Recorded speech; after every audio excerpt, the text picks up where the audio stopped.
Hello everyone, मी Prajakta. Welcome to my channel travel food videos Marathi. तर तुमचं नवीन व्हिडिओमध्ये मी स्वागत करते. तर आज आपण बघणार आहोत एक न्यू रेसिपी ज्याचं नाव आहे पोहा ब्रेड रोल. चला तर मग बघूया कशी करायची ही रेसिपी. प्रथम आपण एका बाउलमध्ये 1 वाटी पोहा, भिजवलेले पोहे घेतलेले आहेत.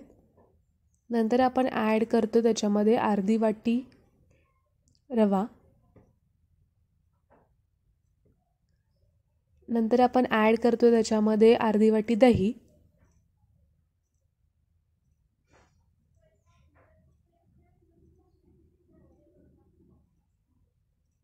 आता आपण ॲड करतो त्याच्यामध्ये असे मसाले. ह्यात मी मॅगी मसाला ॲड केला आहे, चिली फ्लेक्स तुम्ही ॲड करू शकता, पिझ्झाचा मसाला ॲड करू शकता. जे तुमच्या घरात मसाला आहे, तिखट, मीठ, चवीनुसार मीठ वगैरे ॲड करून प्रॉपर त्याला मिक्स करून घ्या.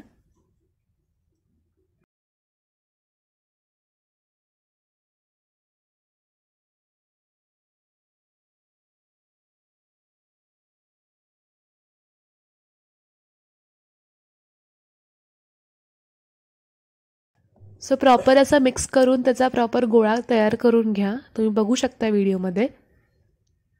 सो मीडियम फ्लेमवरती मी स्टीम करायला ठेवलेला आहे. सो गोळा जो आपण तयार केलेला आहे त्याला आपल्याला आकार द्यायचा आहे. सो इथे मी रोलसारखे आकार दिलेले आहेत. तुम्ही ह्याला कोणताही आकार देऊ शकता, अगदी गोल, टिक्कीसारखा किंवा तुम्हाला कुठला आवडतो तो आकार तुम्ही देऊन त्याला प्रॉपर स्टीम करून घ्यायचा आहे.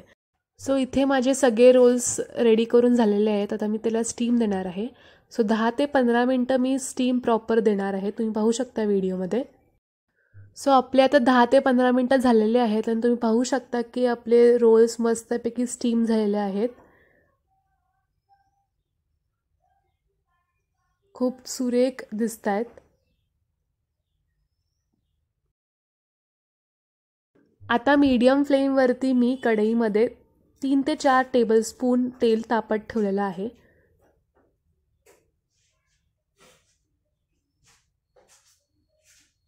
त्याच्यामध्ये मी ॲड करते जिरं, कढीपत्ता,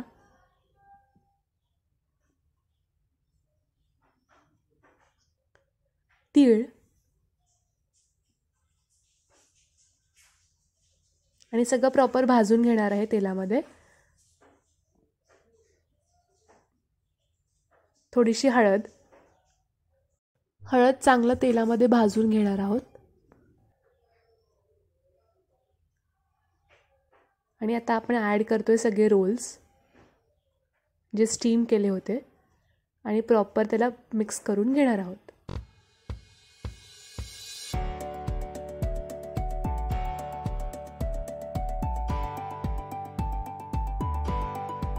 आता प्रॉपर मिक्स केल्यामुळे रोल्सला मस्त असा येलो कलर आलेला आहे. तुम्ही पाहू शकता मस्त जिरं आणि तीळ प्लस कढीपत्ता असं मस्त लागलेला आहे. तुम्ही पाहू शकता. सो आपले रोल्स असे रेडी झालेले आहेत. तुम्ही ते प्लेटमध्ये सर्व करून नाश्त्यासाठी एक उत्तम आणि हेल्दी असा नाश्ता होऊ शकतो. नक्की ट्राय करा. लहान मुलांपासून मोठ्यांपर्यंत आपण सगळे हे खाऊ शकतो. खूप छान लागतात, खूप यम्मी. काहीतरी वेगळा प्रकार. नेहमीचा पोहे खाऊन, शिरा खाऊन, उपीट खाऊन कंटाळा आला असेल तर हा काहीतरी नवीन प्रकार तुम्ही नक्की ट्राय करून बघा. आणि जर तुम्हाला माझा आजचा व्हिडिओ आवडला असेल तर नक्की लाईक करा, शेअर करा आणि सबस्क्राईब करायला विसरू नका. मी परत एकदा येईन अशाच एका नवीन व्हिडिओसोबत. तोपर्यंत stay tune and thank you for watching this video.